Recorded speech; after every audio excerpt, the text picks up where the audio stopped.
અમરેલીના જંગર ગામે યોજાયેલા જળ સંમેલનમાં ઉર્જા મંત્રી કૌશિક વેકરિયા રૌદ્ર અને વિકાસલક્ષી મિજાજમાં જોવા મળ્યા। મંત્રીએ સ્ટેજ પરથી વિપક્ષ સામે સીધા પ્રહારો કરતા ગર્જના કરી છે કે પાછલા 40 વર્ષનો હિસાબ માંગો।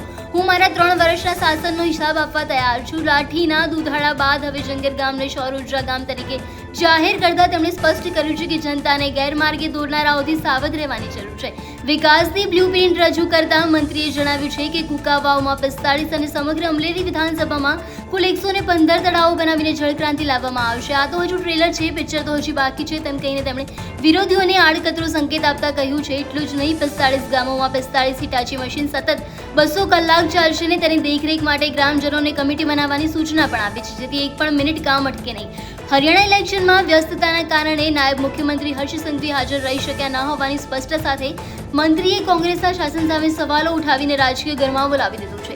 એક સાથે 45 ગામોના તળાવો બનાવવાની આ ઘટનાએ ગુજરાતના ઇતિહાસમાં સુવર્ણ અક્ષરે લખાશે તેવો વિશ્વાસ તેમણે વ્યક્ત કર્યો છે।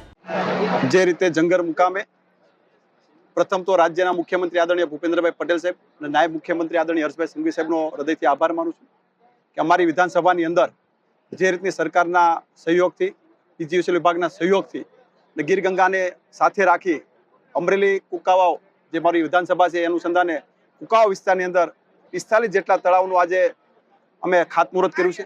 આજે 45 જેટલા ઇટાસી દરેક ગામના પાદરે જશે અને આજથી જ અમને કામગીરીની શરૂઆત કરવામાં આવશે।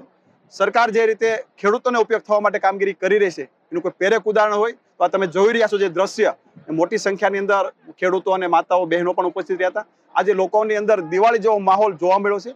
આપણા રાજ્યના નાયબ મુખ્યમંત્રી આદરણીય હર્ષભાઈ સંઘવી સાહેબ પણ હાજર રહેવાના હતા, પણ હરિયાણાના ઇલેક્શનના કારણે તે પોતે ત્યાં હોવાના કારણે પહોંચી ગયા નથી।